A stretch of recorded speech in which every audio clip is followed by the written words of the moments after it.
Hello friends, कैसे हो आप सभी स्वस्थ मस्त जबरदस्त होंगे। मेरे प्यारे दोस्तों, आज हम पढ़ने वाले हैं अंतरिम सरकार के बारे में और संविधान सभा के कुछ सदस्यों के बारे में। मेरे प्यारे दोस्तों, कल की क्लास में संविधान सभा के सभी सदस्यों के बारे में जानकारी की, आपको बताया और संविधान सभा के सदस्यों के साथ साथ संविधान सभा में जो महिला सदस्य हैं वो कहां से सदस्य बनी है उनके बारे में बताया। आज हम बात करने वाले हैं संविधान सभा के कुछ सदस्यों के बारे में तथा अंतरिम सरकार के बारे में। तो जिन सदस्यों के बारे में हम बात करना चाह रहे हैं उनमें सबसे पहले हम बात करेंगे डॉक्टर भीमराव अंबेडकर। डॉक्टर भीमराव अंबेडकर यानी डॉक्टर भीमराव अंबेडकर जी के बारे में यदि हम बात करें तो इनके बारे में दो तरीके से संविधान सभा में सदस्य बने से क्वेश्चन आते हैं। पहला क्वेश्चन ये आता है कि विभाजन से पूर्व, यानी भारत के विभाजन से पूर्व डॉक्टर भीमराव अंबेडकर कहां से संविधान सभा के सदस्य थे। और एक क्वेश्चन आता है विभाजन के बाद, विभाजन के बाद डॉक्टर भीमराव अंबेडकर संविधान सभा के कहां से सदस्य थे। तो हम बात करेंगे विभाजन से पूर्व, यानी विभाजन से पूर्व का मतलब है 1947 से पहले। विभाजन से पूर्व डॉक्टर भीमराव अंबेडकर जयसुर कुलना,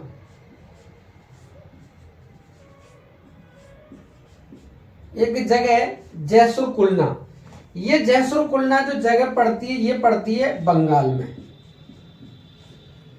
यानी पहले कोई पश्चिम बंगाल या पूर्वी बंगाल नहीं था, पहले हम बंगाल पढ़ते हैं।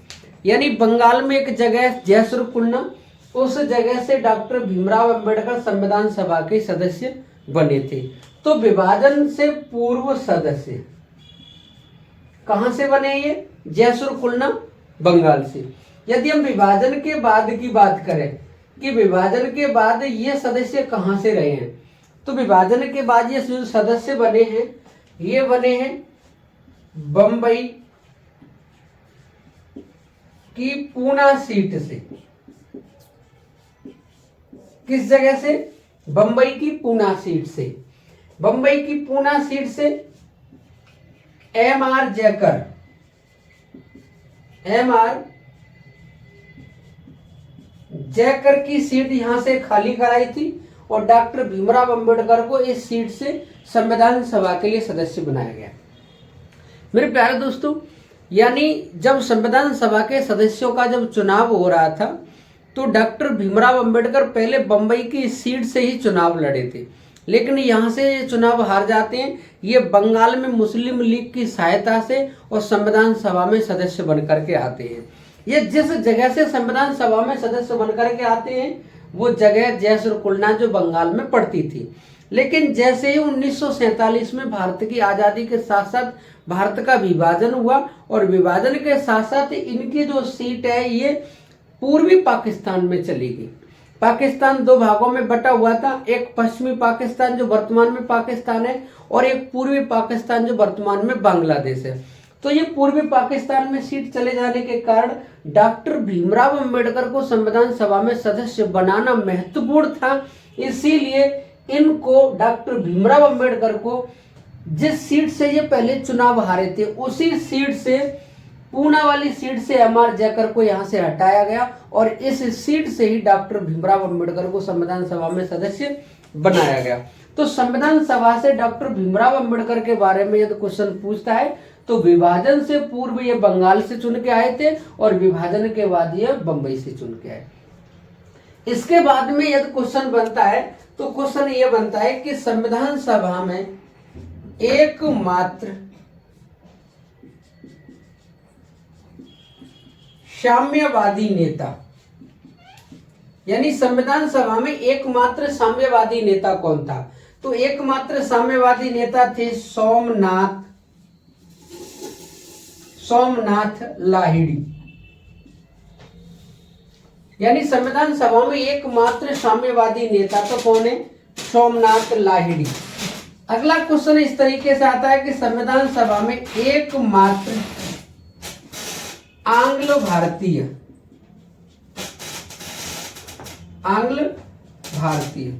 तो संविधान सभा में जो एकमात्र आंग्ल भारतीय हैं उनका नाम है फ्रैंक एंथोनी। कौन है? Frank Anthony. यानी संविधान सभा में एकमात्र आंग्ल भारतीय नेता, तो एकमात्र जो आंग्ल भारतीय चुनकर के आए हैं वो कौन है? Frank Anthony. और संविधान सभा में एकमात्र साम्यवादी नेता कौन है? सोमनाथ लाहिड़ी। अगला क्वेश्चन इस तरीके से बनता है कि संविधान सभा में एकमात्र पारसी नेता, यानी संविधान सभा में एकमात्र पारसी नेता कौन था? तो संविधान सभा में जो एकमात्र पारसी नेता थे उनका नाम था पीएच मोदी। यानी पीएच मोदी एकमात्र क्या है?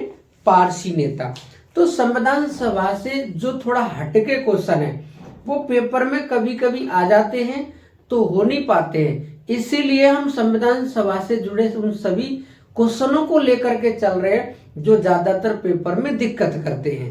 जो पेपर में दिक्कत करते हैं एकमात्र साम्यवादी नेता, एकमात्र आंग्ल भारतीय नेता, एकमात्र पारसी नेता।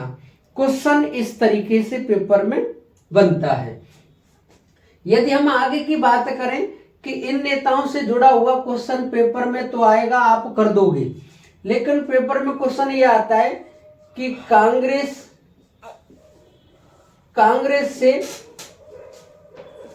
से कितने सदस्य संविधान सभा में चुन करके आए थे। तो आपसे पूछे कि कांग्रेस से कितने सदस्य थे, तो 199। 199 के साथ साथ इन्हें 9 सीटों का समर्थन प्राप्त था। इस वजह से कांग्रेस की संविधान सभा में कुल कितनी सीटें होती हैं? 208। यानी वाकई में इनकी जो अपनी प्रमुख सीट थी वो 199 थी, 9 सीटों पे इन्हें समर्थन प्राप्त था, इस वजह से कांग्रेस की 208 सीटें हैं। लेकिन मेरे प्यारे दोस्तों, क्वेश्चन ये बनता है कि जो प्रांतीय विधानमंडलों के जो चुनाव हुए थे 1585 टोटल विधानसभा की सीटें थी। इन सीटों ने ही 389 सदस्यों का चुनाव किया। कितने सदस्यों का चुनाव किया? 389 सदस्यों का चुनाव किया। लेकिन इन 1585 सीट में से कांग्रेस को कितनी सीट मिली? तो आंसर क्या होगा हमारा? 925 सीटें। कितनी सीटें? अगर इनमें भी पूछ ले वो, तो 1585 सीटों में से 925 सीट किसको मिली? कांग्रेस को। यदि संविधान सभा के सदस्यों की बात करें तो कितने इसको मिले? 199। 9 सीटों पे समर्थन प्राप्त था। इस तरीके से कांग्रेस की कितनी सीटें थी? 208। अगला क्वेश्चन ये बन सकता है कि कांग्रेस की 208 सीटें थी और मुस्लिम लीग की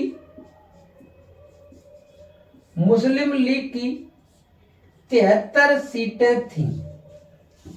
तो ये क्वेश्चन बन सकता है कि कांग्रेस की सीटें मुस्लिम लीग से कितने गुना ज्यादा थी? यानी कितने गुना ज्यादा थी? लगभग में 3 गुना सीटें ज्यादा थी। तो कभी गुना वाला भी क्वेश्चन बन जाए आपसे छूटेगा नहीं। तो मेरे प्यारे दोस्तों, ये तो सीटों से संबंधित है। अगला सीटों से संबंधित क्वेश्चन ये बनता है कि कांग्रेस यानी संविधान सभा में कौन कौन व्यक्ति संविधान सभा के सदस्य नहीं थे। जो व्यक्ति फेमस भी थे, प्रसिद्ध भी थे, लेकिन वो संविधान सभा के सदस्य नहीं थे। क्वेश्चन महात्मा गांधी से बनता है। क्या महात्मा गांधी संविधान सभा के सदस्य थे? तो महात्मा गांधी संविधान सभा के सदस्य नहीं थे। इससे अगला यदि हम बात करेंगे, एक व्यक्ति है जिसका नाम है जयप्रकाश नारायण।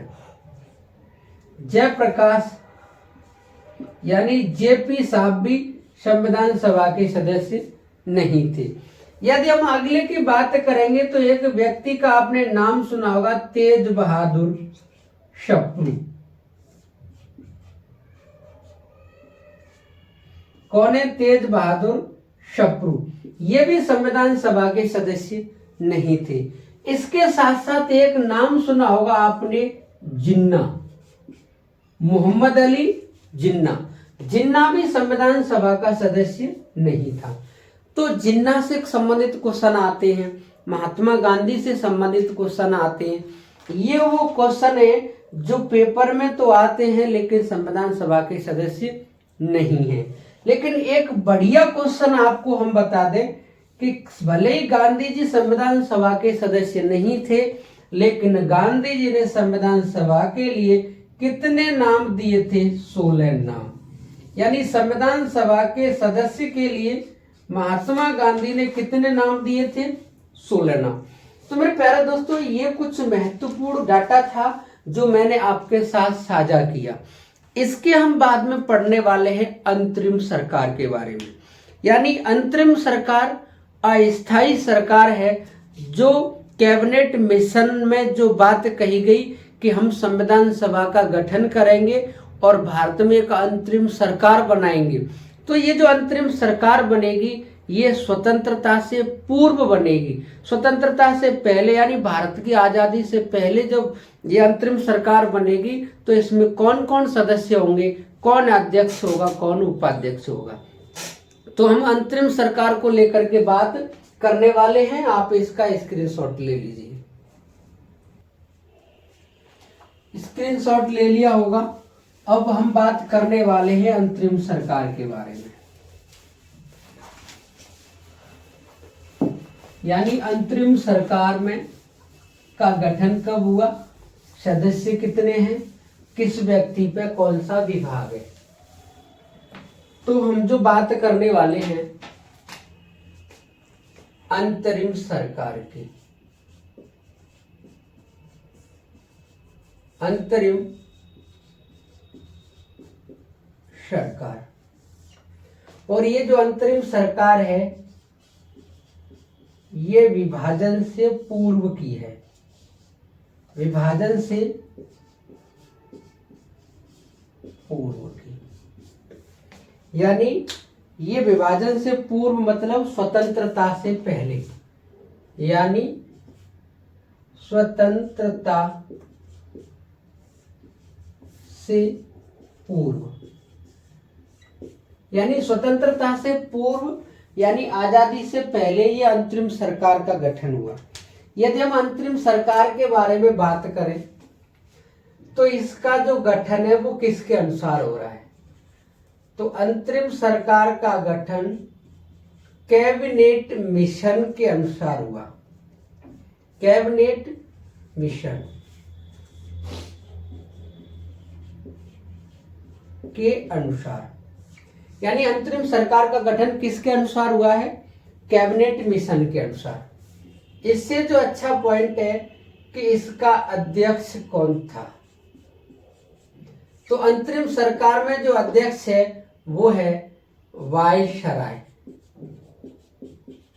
वायसराय, और वायसराय कौन है? Lord Wavell.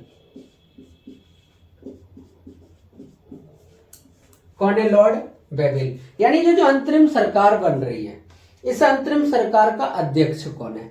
तो अध्यक्ष कौन है? Lord Wavell.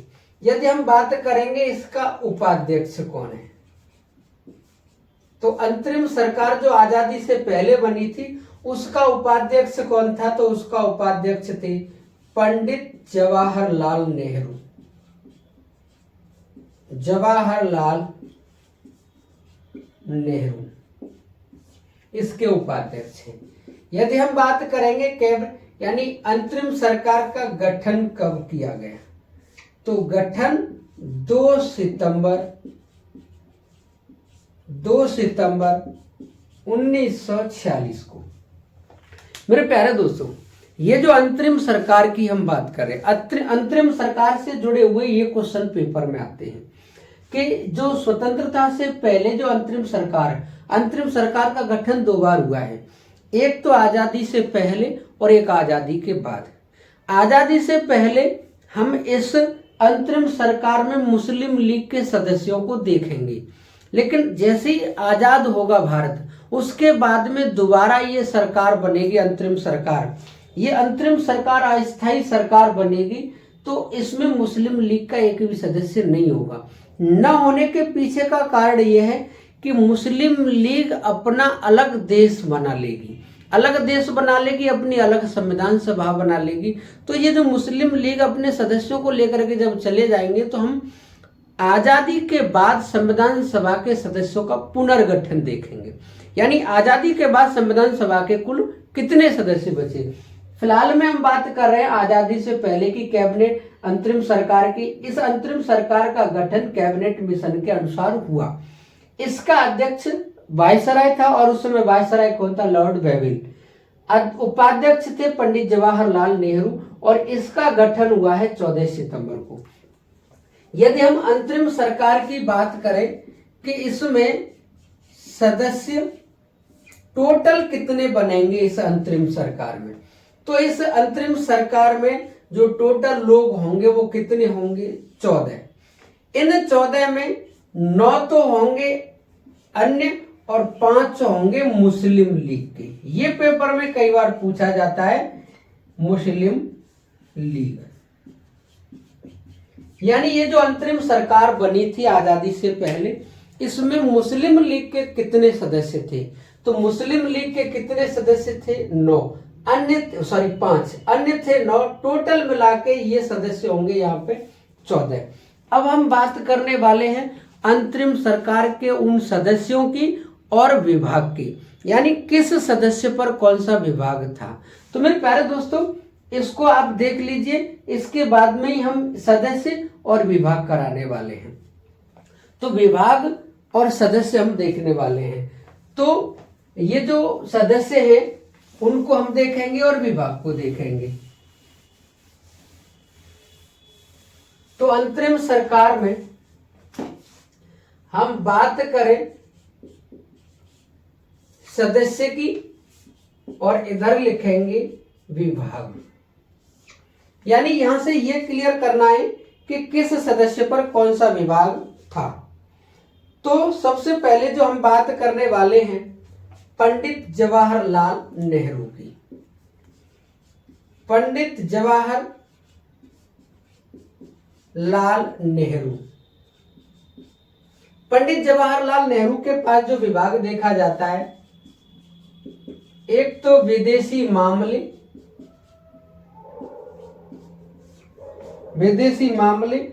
तथा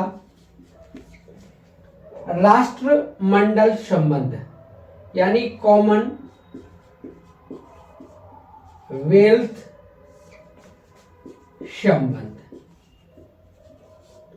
यानी पंडित जवाहरलाल नेहरू के पास अंतरिम सरकार में आजादी से पहले ये दो विभाग थे, एक तो विदेशी मामले और कॉमनवेल्थ। इसके बाद में यदि हम बात करेंगे दूसरे व्यक्ति की, तो वो है सरदार वल्लभ भाई पटेल।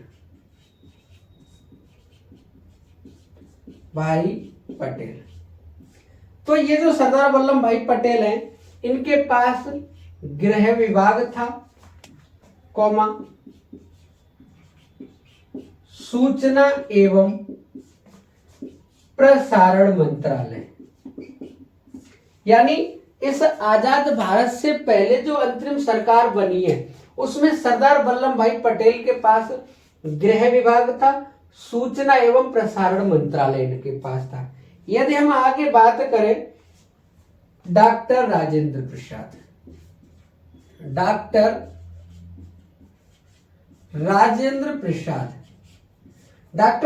प्रसाद के पास खाद्य एवं कृषि, यानी अंतरिम सरकार में कृषि मंत्री कौन था आजादी से पहले, तो कृषि मंत्री कौन था या खाद्य मंत्री कौन था? डॉक्टर राजेंद्र प्रसाद। इसके बाद में यदि हम बात करेंगे बाबू जगजीवन राम की। जगजीवन राम, ये जो बाबू जगजीवन राम है, इनके पास है श्रम मंत्रालय। यानी बाबू जगजीवन राम ये वही हैं जो लोकसभा की पहली महिला अध्यक्ष मीरा कुमार के पिताजी हैं। लोकसभा की पहली महिला अध्यक्ष मीरा कुमार रही हैं। तो उनके जो पिताजी थे वो कौन थे? बाबू जगजीवन राम। इनको बाबूजी कहा जाता है। और इससे आगे हम बात करेंगे doctor John Mathai. Doctor John Mathai. यदि हम डॉक्टर जॉन मथाई की बात करेंगे तो इनके पास था उद्योग एवं आपूर्ति मंत्रालय। यानी डॉक्टर जॉन मथाई के पास क्या था? उद्योग एवं आपूर्ति मंत्रालय। ये जॉन मथाई गणतंत्र भारत के पहले वित्त मंत्री होंगे। गणतंत्र भारत में यानी मतलब यह है कि जिस दिन 26 जनवरी को राष्ट्रपति शपथ लेंगे, भारत गणतंत्र होगा, उसके बाद में वित्त मंत्री जो होंगे पहले वो जॉन मथाई होंगे। तो गणतंत्र भारत का पहला बजट रखने वाला यदि कोई व्यक्ति होगा तो वो कौन होंगे? जॉन मथाई। इसके बाद में हम बात कर देंगे सरदार बलदेव सिंह। सरदार बलदेव सिंह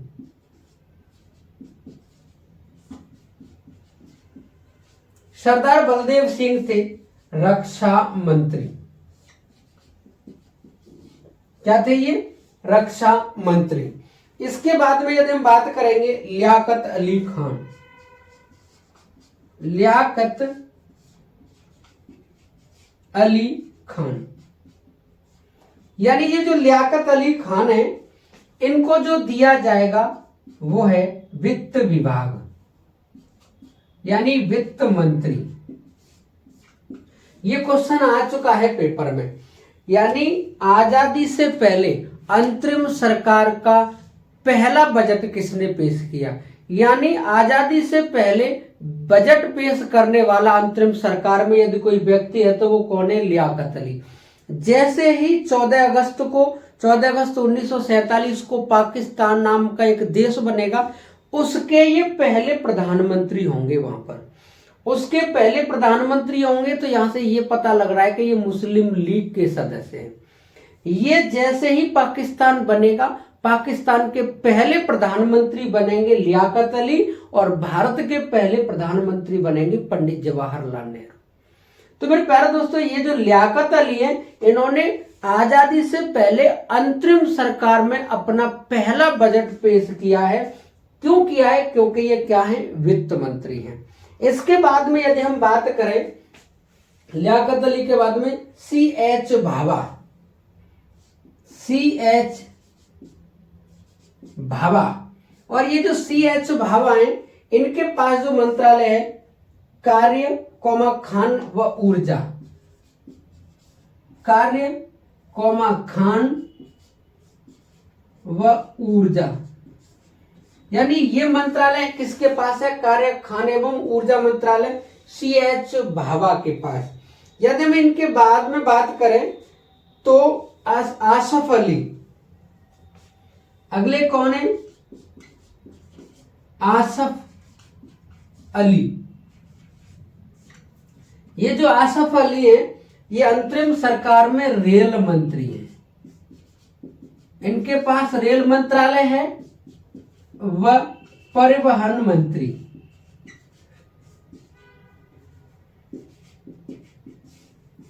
यानी ये कौन है? परिवहन मंत्री। तो मेरे प्यारे दोस्तों, अगर पूछे आजादी से पहले रेल मंत्रालय किसके पास था अंतरिम सरकार में, तो रेल मंत्रालय आसफ अली के पास था। आसफ अली में यदि हम देखें तो इसमें अभी केवल इन सदस्यों में केवल लियाकत अली ही मुस्लिम लीग का सदस्य है। मुस्लिम लीग का सदस्य है। और हमें मुस्लिम लीग के सदस्य अंतरिम सरकार में कितने देखने हैं? 5। तो हमने ये सदस्य देख लिए। पंडित जवाहरलाल नेहरू, नंबर 2 पे सरदार वल्लभ भाई पटेल, नंबर 3 डॉक्टर राजेंद्र प्रसाद, 4, 5, 6, 7, 8 और 9। यानी ये जो हमने 9 सदस्य देखे हैं और इनसे संबंधित जो विभाग देखे हैं, इन 9 सदस्यों में लियाकत अली मुस्लिम लीग के सदस्य हैं। मुस्लिम लीग के सदस्य हैं, ये वित्त मंत्री हैं, अंतरिम सरकार में आजादी से पहले बजट पेश करने वाले ये लियाकत अली पहले व्यक्ति हैं।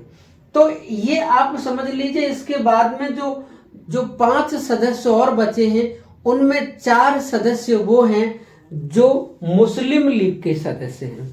तो मेरे प्यारे दोस्तों, आप इसका स्क्रीनशॉट ले लो, उनके बारे में हम अभी बताते हैं। स्क्रीनशॉट तो ले लिया होगा। अब हम बात करने वाले हैं उन 5 सदस्यों के बारे में और उनसे संबंधित विभाग के बारे में।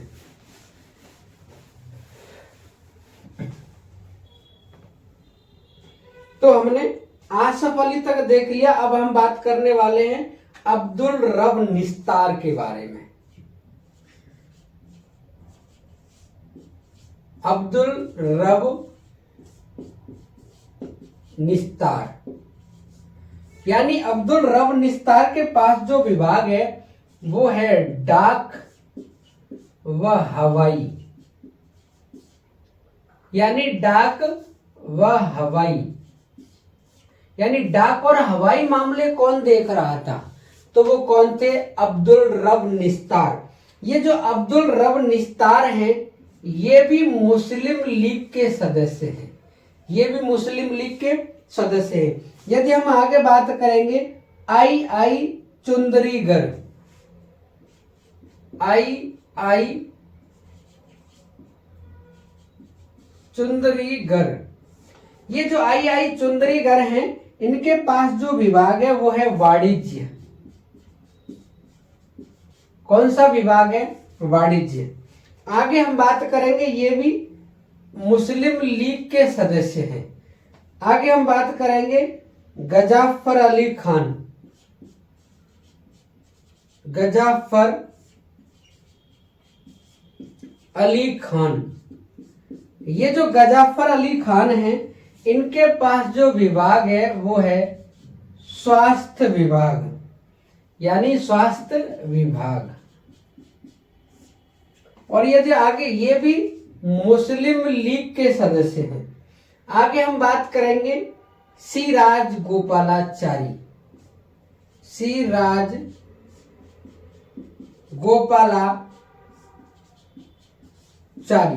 तो सिराज गोपालाचारी के पास जो विभाग है वो है शिक्षा व कला। और मेरे प्यारे दोस्तों, अगर हम बात करेंगे जो 14वें सदस्य हैं, उनका नाम है जोगिंदर नाथ मंडल, जोगिंदर नाथ मंडल। और इनके पास जो विभाग है वो है विधि, यानी कानून मंत्री है ये। अब मेरे प्यारे दोस्तों, जो हमें समझना है वो हमें देखना है। यानी हमने जो पहले सदस्य देखे हैं, जो मुस्लिम लीग के जो पहले सदस्य हैं वो लियाकत अली हैं। दूसरे सदस्य, पहले हमने लियाकत अली को देखा, दूसरे जो सदस्य हैं वो अब्दुल रब निस्तार हैं। तीसरे सदस्य जो मुस्लिम लीग के अंतरिम सरकार में वो आई चुंदरीगर हैं। और जो चौथे सदस्य हैं वो आपके गजाफर अली खान हैं। और जो 5वें सदस्य मुस्लिम लीग के वो जोगिंदर नाथ मंडल है। मेरे प्यारे दोस्तों, जो हमने 5 सदस्य देखे हैं, यानी अंतरिम सरकार में जो आजादी से पहले अंतरिम सरकार का गठन हुआ है 2 सितंबर 1946 को, उसमें टोटल 14 व्यक्ति हैं। उन 14 व्यक्तियों के पास ये विभाग हैं। उन 14 में से 5 सदस्य मुस्लिम लीग के हैं, जिसमें एक लियाकत अली है। जैसे ही पाकिस्तान बनेगा वो पाकिस्तान के प्रधानमंत्री होंगे पहले। और उसके बाद में एक अब्दुल रब निस्तार हैं, आई चुंदरीगर हैं, गजाफर अली खान हैं और गोविंद नाथ मंडल हैं। अब बात ये आती है कि जैसे ही 15 अगस्त 1947 को भारत आजाद होगा, आजादी के साथ साथ संविधान सभा के सदस्यों का पुनर्गठन होगा। संविधान सभा के कुल कितने सदस्य रह जाएंगे, उन सदस्यों के बाद में इसका भी दोबारा पुनर्गठन होगा। फिर इसमें भी ये सदस्य निकल के जाएंगे, इनके विभाग अलग अलग व्यक्तियों को दिए जाएंगे। यदि हम स्वतंत्रता में देखेंगे, स्वतंत्र में देखेंगे स्वतंत्र भारत के बाद में जब हम देखेंगे इस अंतरिम सरकार को, तो ये जो जोगिंदर नाथ मंडल पर जो विधि मंत्रालय है, यानी जो कानून मंत्री हैं, इनकी जगह आने वाले हैं डॉक्टर भीमराव अंबेडकर। कौन आने वाले हैं? डॉक्टर भीमराव अंबेडकर। तो मेरे प्यारे दोस्तों, इसको हम तभी पढ़ेंगे जब पहले भारत को आजाद कर लेंगे, और आजाद करने के साथ साथ हम संविधान सभा के सदस्यों को पुनः एक बार देखेंगे कि इसका पुनर्गठन कैसे हुआ है। तो आप इसका स्क्रीनशॉट लीजिए, हम भारत को आजाद कराएंगे। स्क्रीनशॉट ले लिया होगा। अब हम बात करने वाले हैं संविधान सभा का पुनर्गठन। संविधान सभा का पुनर्गठन से पहले हम भारत को आजाद करने वाले, यानी सबसे हम पहले पढ़ने वाले हैं एटली की घोषणा। यानी एटली की घोषणा कब हुई? 20 फरवरी 1947। यानी एटली की घोषणा कब होती है? 20 फरवरी 1947 को। यानी एटली की घोषणा का मतलब है ब्रिटेन का प्रधानमंत्री क्लीमेंट एटली 20 फरवरी 1947 को ब्रिटिश संसद में ये घोषणा करता है कि हम भारत को 30 जून 1948 से पहले सत्ता हस्तांतरित कर देंगे। सत्ता हस्तांतरित।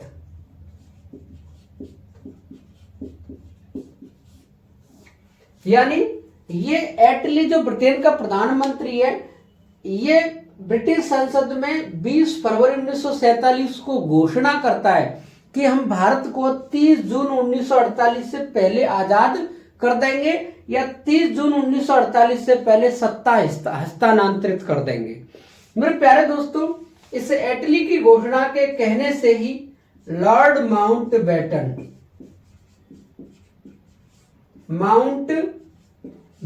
को भारत में भेजने का निर्णय लिया जाता है, लेकिन लॉर्ड माउंटबेटन भारत में जाने से मना करता है। क्यों मना करता है? क्योंकि ये इससे कहा जाता है कि आप जाइए भारत में और भारत को आजाद करके आइए, और भारत जो आजाद होगा वो 30 जून 1948 से पहले होगा। माउंटबेटन इस बात से मना करता है कि पूरा समय रबड़ी खाई आप लोगों ने, और मुझे ऐसा एक मतलब हमारे लिए तो खुशखबरी थी, लेकिन ब्रिटेन के लिए तो एक तरह से गलत था ये कि हम एक बहुत बड़ा देश आजाद करने जा रहे हैं, तो आप ऐसा काम मुझसे करा रहे हो। लेकिन लॉर्ड माउंटबेटन भारत आ जाता है, लेकिन शर्त पे यह आता है कि मैं चाहूंगा तभी भारत आजाद होगा। माउंटबेटन इस बात को कहता है। तो मेरे प्यारे दोस्तों, माउंटबेटन जब भारत आता है तो हम यहां पर पढ़ते हैं माउंटबेटन योजना। यानी माउंटबेटन योजना जो हम पढ़ रहे हैं, ये माउंटबेटन योजना 3 जून 1947 की है। कब किया ये? 3 जून 1947 को। यानी 3 जून 1947 को माउंटबेटन योजना ने ये घोषणा की कि भारत का विभाजन होगा। भारत का विभाजन होगा, एक देश भारत होगा, दूसरा पाकिस्तान होगा। और देशी रियासतों के बारे में यह कहा गया कि कोई देशी रियासत भारत में रहना चाहती है, भारत में अपने आप को शामिल करना चाहती है, कर सकती है। पाकिस्तान में अपने आप को शामिल करना चाहे, कर सकती है। यदि वो स्वतंत्र रहना चाहे, स्वतंत्र रह सकती है। ये माउंटबेटन योजना के अनुसार 3 जून को ये कह दिया। मेरे प्यारे दोस्तों, इस माउंटबेटन योजना की यदि हम बात करें कि इसमें कुल कितने सदस्य हैं, तो इसमें अगर हम सदस्य की बात करें तो जो कुल सदस्य हैं वो हैं आपके 4 सदस्य। 4 सदस्यों की बात करेंगे तो जो इसके जो अध्यक्ष हैं वो हैं बैटन। लॉर्ड माउंट बैटन इसके अध्यक्ष हैं। और यदि हम सदस्य की बात करेंगे तो सदस्य इसके 3। इन 3 सदस्यों में बात करेंगे तो एक तो है इसमें, एक सदस्य कौन है इसमें, और दूसरा जो सदस्य है वो है माई विली। दूसरा सदस्य कौन है माई विली, यानी पहला इसमें है, दूसरा माई विली है, और जो तीसरा सदस्य है उसका नाम है अवेल। यानी तीसरा सदस्य कौन है अवेल। यानी लॉर्ड जो माउंटबेटन योजना है जिसने घोषणा की है कि भारत आजाद होगा, और भारत आजाद होगा 3 जून 1947 को घोषणा कर दी है। इस माउंटबेटन योजना में कुल कितने सदस्य हैं 4, जिसमें माउंटबेटन खुद अध्यक्ष है, इसमें माई विली और अवेल, ये 3 सदस्य हैं। हमने जब कैबिनेट मिशन योजना देखी तो उसमें 3 सदस्य थे, स्टोफर्ड क्रिप्स, एवी अलेक्जेंडर, सर पैथिक लॉरेंस। लेकिन यहाँ पर माउंटबेटन योजना में खुद लॉर्ड माउंटबेटन है, इसमें माई विली और अवेल है। मेरे प्यारे दोस्तों, यदि हम इस माउंटबेटन योजना को जाने कि इस माउंटबेटन योजना को किस अन्य नाम से जानते हैं, तो इस अन्य नाम इसके बारे में बात करेंगे। इसका जो अन्य नाम है, पहला जो नाम है इसको हम जून योजना भी कहते हैं। क्या कहते हैं? जून योजना। इसको हम बालकन योजना भी कहते हैं। इसी को हम डकी वर्ल्ड प्लान भी कहते हैं। यानी ये जो माउंटबेटन योजना है इसको और किस नाम से जाना जाता है? तो ये जो माउंटबेटन योजना है इसको जून योजना के नाम से जाना जाता है, बालकन योजना के नाम से जाना जाता है, डकी वर्ल्ड प्लान के नाम से जाना जाता है। इनमें से कोई भी नाम आए और पूछे सदस्य कितने हैं तो आंसर कितना होगा? 4। इसने घोषणा कर दी, और जब घोषणा की गई तो इन्होंने विभाजन की रूपरेखा तय की। यानी विभाजन की रूपरेखा, यानी विभाजन की रूपरेखा किसने तय की? तो इस विभाजन की रूपरेखा तय करने के लिए एक व्यक्ति नियुक्त किया जिसका नाम था वीपी मेनन। कौन था? वीपी मेनन। तो कभी भी क्वेश्चन पूछे कि भारत के विभाजन की रूपरेखा किसने तय की, तो आंसर क्या होगा? वीपी मेनन ने। और मेरे प्यारे दोस्तों, यदि बात करें कि विभाजन के बाद जो सीमा रेखा का निर्धारण कौन करेगा, तो ये जिम्मेदारी दी गई सर सिरिल रैडक्लिफ। यानी ये जिम्मेदारी किसको दी गई? Sir Cyril Radcliffe. यानी आप याद रखो, भारत का जो विभाजन हो रहा है, भारत आजाद जो हो रहा है, वो आजाद किस योजना के अनुसार हो रहा है? माउंटबेटन योजना के। इसमें कितने सदस्य हैं? 4। और भारत के विभाजन की रूपरेखा किसने तय की है? वीपी मेनन ने। इसको नियुक्त किया है कि आप भारत के विभाजन की रूपरेखा तैयार कीजिए। जब इन्होंने रूपरेखा तैयार कर ली तो फिर सर सिरिल रैडक्लिफ को सीमा रेखा का निर्धारण करने के लिए नियुक्त एक जिम्मा दे दिया। तो सर सिरिल रैडक्लिफ ने सीमा रेखा का निर्धारण किया, इसीलिए भारत और पाकिस्तान के बीच की जो रेखा है उसे रैडक्लिफ रेखा कहा जाता है। रैडक्लिफ रेखा से हमने संबंधित ये क्वेश्चन देखा है। अब मेरे प्यारे दोस्तों, जो क्वेश्चन आता है पेपर में कि भारत को 15 अगस्त 1947 को ही क्यों आजाद किया गया, जब हमारे पास तारीख 30 जून 1948 तक है और एटली ने 20 फरवरी 1947 को घोषणा करते हुए कह दिया है कि 30 जून 1948 से पहले हम भारत को आजाद कर देंगे। तो ये 15 अगस्त की ही डेट क्यों फिक्स की गई कि 15 अगस्त को ही देश आजाद यानी भारत आजाद होगा। मेरे प्यारे दोस्तों, ये जो लॉर्ड माउंटबेटन है, ये लॉर्ड माउंटबेटन दूसरे विश्व युद्ध के समय यानी द्वितीय विश्व युद्ध के समय इसने 15 अगस्त 1945 को ये मित्र राष्ट्रों की तरफ से सेनापति है। यानी दूसरे विश्व युद्ध में आपने देखा होगा मित्र राष्ट्र और धुरी राष्ट्र, जो मित्र राष्ट्रों की तरफ से जो सेनापति था वो सेना का सेनापति कौन था? Lord Mountbatten.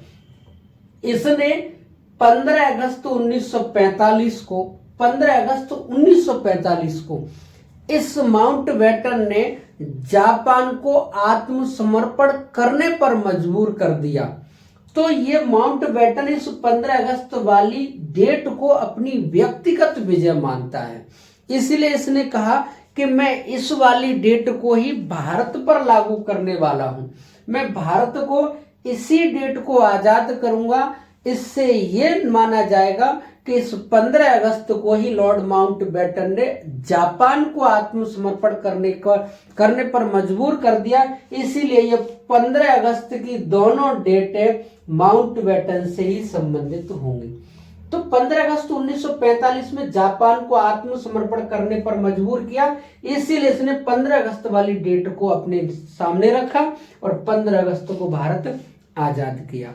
मेरे प्यारे दोस्तों, आगे जो हम पढ़ने वाले हैं वो है भारत स्वतंत्रता अधिनियम 1947। आप इसका स्क्रीनशॉट लीजिए, स्क्रीनशॉट ले लिया होगा। अब हम पढ़ने वाले हैं भारत स्वतंत्रता अधिनियम 1947। ये सभी क्वेश्चन पेपर में आते हैं, आने की संभावना है। ये बहुत अच्छे क्वेश्चन हैं। अब हम बात करने वाले हैं भारत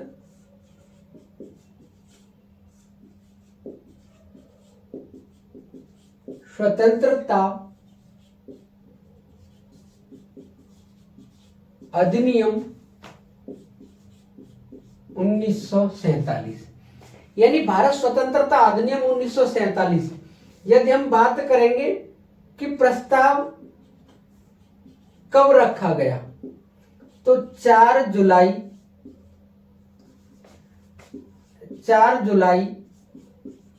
1947 को ब्रिटिश पार्लियामेंट में ये रखा गया। 4 जुलाई को, यानी भारत स्वतंत्रता अधिनियम ये रखा कब गया? 4 जुलाई 1947 को। ये पारित कब हुआ? ये पारित हुआ 14 जुलाई 1947 को।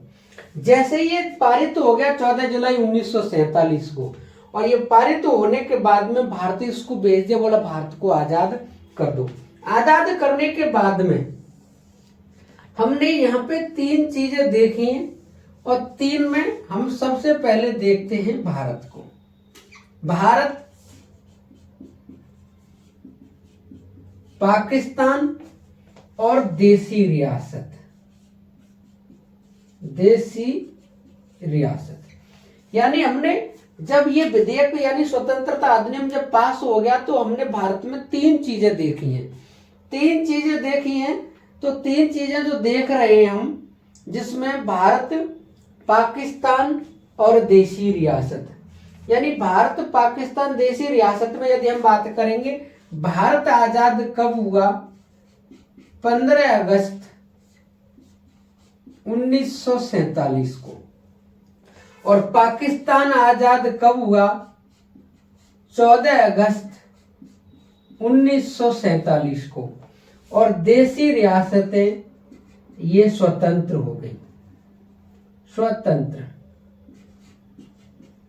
इनको स्वतंत्र करके इनको स्वतंत्र छोड़ दिया। आप स्वतंत्र रहना चाहें स्वतंत्र रह सकती हैं, पाकिस्तान में जाना चाहें पाकिस्तान में जा सकती हैं, भारत में रहना चाहें भारत में रह सकती हैं। पाकिस्तान बना, भारत बना 15 अगस्त 1947 को, जिसके पीएम बने पंडित जवाहरलाल नेहरू। जवाहरलाल नेहरू। और यहाँ पर जो गवर्नर जनरल बने, वायसराय भी कह सकते हैं, जिनका नाम है सी राजगोपालाचारी। इन सी राजगोपालाचारी से संबंधित पेपर में इस तरीके से क्वेश्चन आता है कि भारत का प्रथम व अंतिम भारतीय वायसराय। तो भारत का प्रथम व अंतिम भारतीय वायसराय कौन है? सी राजगोपालाचारी। इसके बाद में यदि हम बात करेंगे, पाकिस्तान बना तो पाकिस्तान के जो पीएम बने उनका नाम है लियाकत अली खान। लियाकत अली खान, ये लियाकत अली खान वही हैं जो स्वतंत्रता से पूर्व जो अंतरिम सरकार बनी है उसके वित्त मंत्री रह चुके हैं। इसके बाद में यदि हम बात करेंगे, इसके जो जीजी है यानी गवर्नर जनरल या वायसराय कौन है? मोहम्मद अली जिन्ना। मोहम्मद अली जिन्ना। ये क्वेश्चन पेपर में आते हैं कि जैसे ही भारत आजाद हुआ, आजाद के साथ साथ भारत का विभाजन भी हुआ। ये हम देखते हैं रूपरेखा। जब हमने ये देखा, इसके बाद में हम बात करने वाले हैं संविधान सभा के पुनर्गठन की। संविधान सभा के सदस्यों के पुनर्गठन की हम बात करेंगे तो वो देखते हैं। जैसे ही भारत आजाद हुआ, आजाद के साथ साथ संविधान सभा के कुछ सदस्य पाकिस्तान में चले गए, कुछ भारत में। तो भारत में संविधान सभा के सदस्य कितने रह गए ये देखना है। कभी कभी मिलान करने के लिए पेपर में क्वेश्चन आ जाते हैं। तो सबसे पहले हम अगस्त प्रस्ताव देखते हैं, यानी संविधान सभा से संबंधित सबसे पहले क्या हम देखते हैं? अगस्त प्रस्ताव। अगस्त प्रस्ताव के बाद में हम देखते हैं क्रिप्स प्रस्ताव, और क्रिप्स प्रस्ताव के बाद में हम देखते हैं कैबिनेट मिशन, और कैबिनेट मिशन के बाद में हम देखते हैं यहां पर माउंट बैटन योजना। सॉरी, माउंट बैटन योजना से पहले हम देखते हैं एटली की घोषणा, और एटली की घोषणा के बाद में हम देखते हैं माउंट बैटन योजना, और माउंट बैटन योजना के बाद में हम देखते हैं स्वतंत्रता अधिनियम, यानी भारत स्वतंत्रता अधिनियम 1947। ये भी कब का है? 1947 का। एटली की घोषणा भी कब की है? 1947 की। कैबिनेट मिशन कब का है? 1946 का। क्रिप्स प्रस्ताव कब का है? 1942 का। और अगस्त प्रस्ताव कब का है? 40 का। तो ये क्रम से हैं बिल्कुल। पहले अगस्त प्रस्ताव आया, क्रिप्स प्रस्ताव आया, कैबिनेट मिशन, एटली की घोषणा, माउंट बैटन योजना, भारत स्वतंत्रता अधिनियम 1947, भारत आजाद। ये हम देखते हैं एक तरीके से। अब जैसे ही भारत आजाद हुआ 3 जून 1947 को, जो संविधान सभा के सदस्य हैं, अब वो उनका विभाजन होना शुरू हो गया पूरी तरह से। 31 अक्टूबर 1947 को ये साफ हो गया था कि भारत में कितने सदस्य रहेंगे? 299 सदस्य।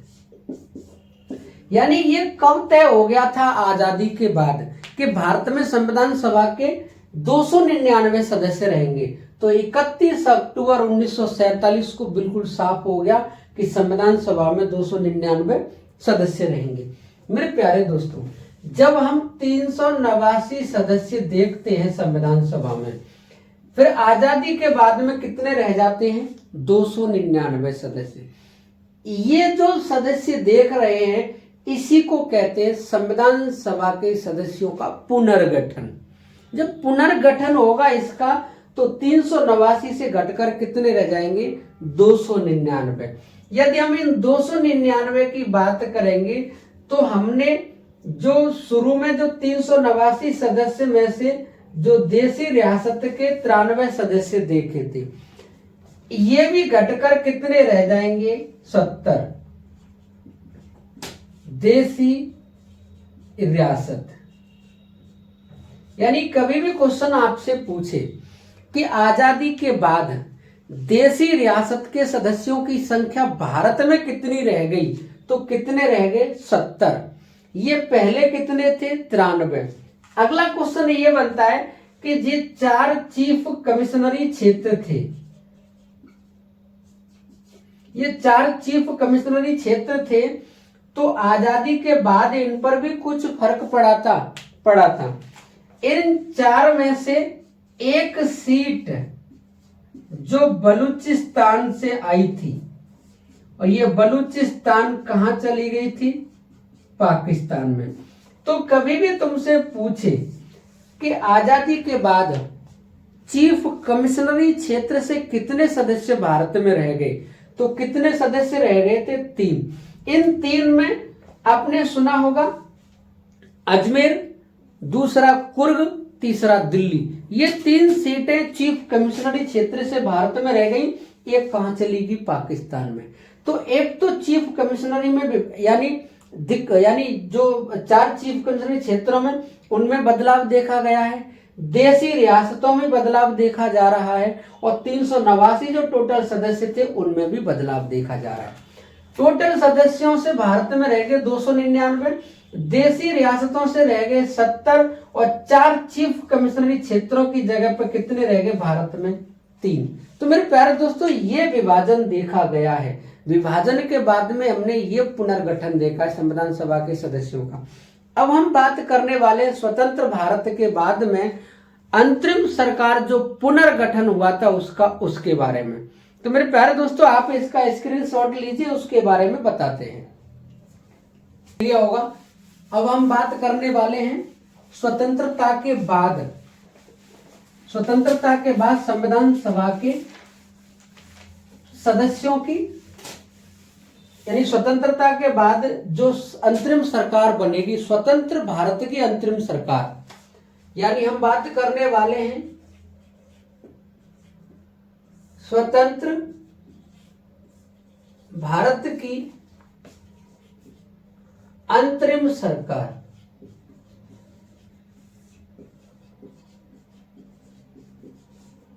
यानी स्वतंत्र भारत की, यदि हम अंतरिम सरकार की बात करें, स्वतंत्र भारत की अंतरिम सरकार, तो इसमें जो सदस्यों की लेकर के बात करें तो यानी इधर हम सदस्य देखेंगे और इधर हम विभाग। तो सदस्यों में हम वही प्रथम पंडित जवाहरलाल नेहरू, जवाहरलाल नेहरू के पास में जो विभाग थे, एक सबसे बड़ी बात वो प्रधानमंत्री बने। प्रधानमंत्री के साथ साथ विदेशी मामले के साथ साथ राष्ट्रमंडल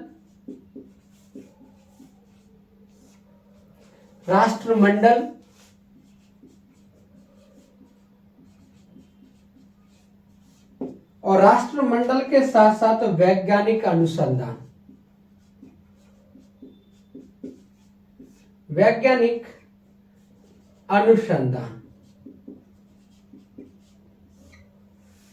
यानी स्वतंत्र भारत हुआ और जैसे ही स्वतंत्र भारत की अंतरिम सरकार बनी, पंडित जवाहरलाल नेहरू देश के प्रधानमंत्री थे, उनको प्रधानमंत्री बनाया गया, विदेशी मामले दिए गए, राष्ट्रमंडल का अध्यक्ष बनाया गया और वैज्ञानिक अनुसंधान विभाग इनको दिया गया। इसके बाद यदि हम बात करेंगे सरदार वल्लभ भाई पटेल, यानी सरदार वल्लभ भाई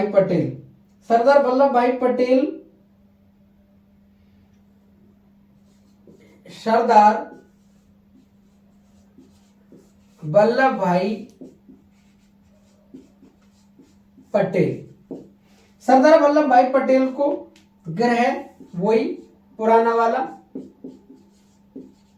सूचना एवं प्रसारण मंत्रालय, यानी क्या दे दिया, सूचना एवं प्रसारण मंत्रालय। इसके बाद में यदि हम बात करेंगे सरदार बलदेव सिंह, सरदार बलदेव सिंह,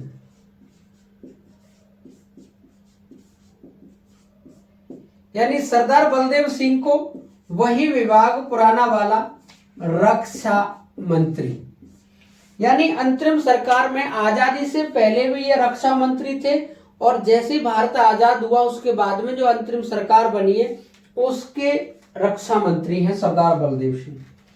आगे यदि हम बात करेंगे डॉक्टर राजेंद्र प्रसाद की, तो जो डॉक्टर राजेंद्र प्रसाद को जो विभाग दिया गया है वो है खाद्य एवं कृषि मंत्री। उसके बाद में यदि हम बात करेंगे आर के षणमुख शेट्टी, आर के षणमुख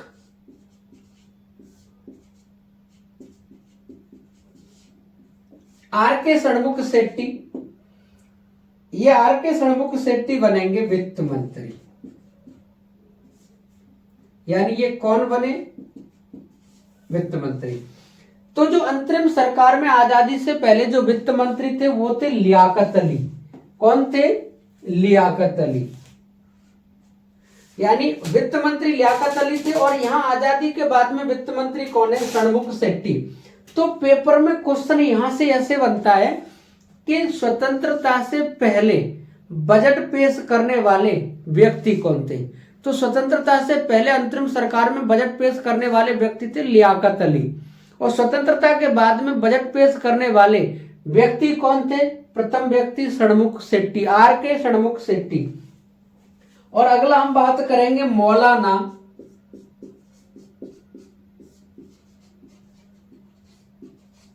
अबुल कलाम आजाद। अबुल कलाम आजाद थे स्वतंत्र भारत के शिक्षा मंत्री, यानी शिक्षा मंत्री कौन बने, अबुल कलाम आजाद। और यदि इसके बाद में बात करेंगे हम तो बाबा साहेब डॉक्टर भीमराव अंबेडकर, ये डॉक्टर भीमराव अंबेडकर ये कौन बने, कानून मंत्री, विधि मंत्री। इसके बाद में यदि हम बात करेंगे राजकुमारी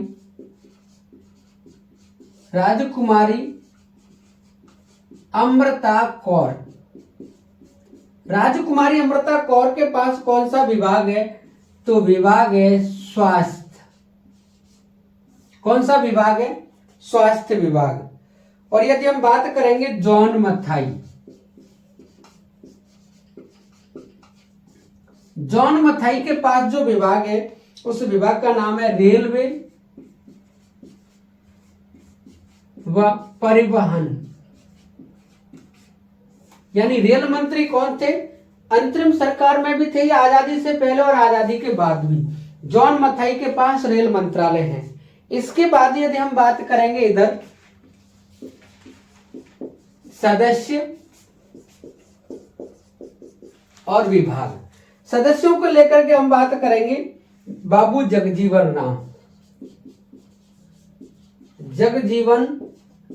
राम।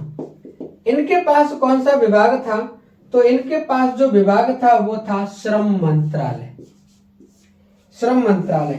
इसके बाद हम बात करेंगे डॉक्टर श्यामा प्रसाद मुखर्जी।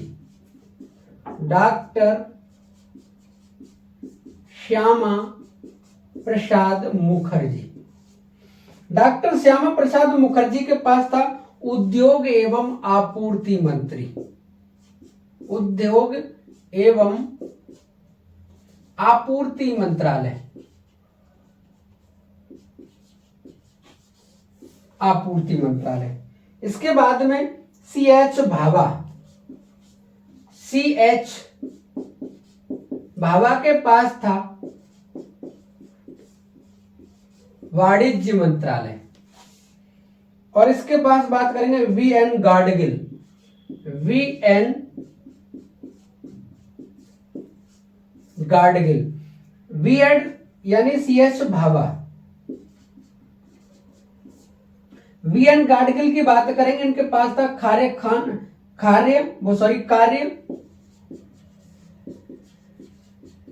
खान और ऊर्जा, इनके पास ये विभाग था।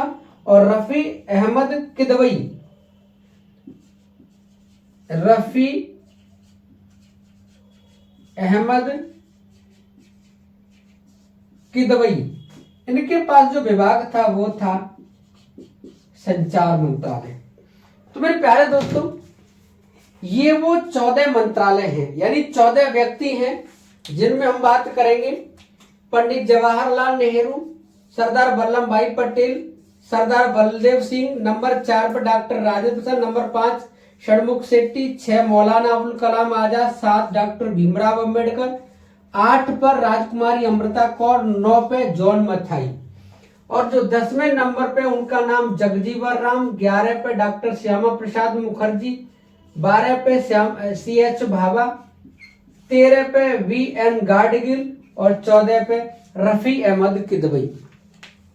तो मेरे प्यारे दोस्तों, स्वतंत्र भारत से पहले यानी आजाद भारत से पहले जो अंतरिम सरकार बनी उसमें भी 14 सदस्य थे, और आजाद भारत के बाद में जो अंतरिम सरकार बनी है उसके भी 14 सदस्य हैं।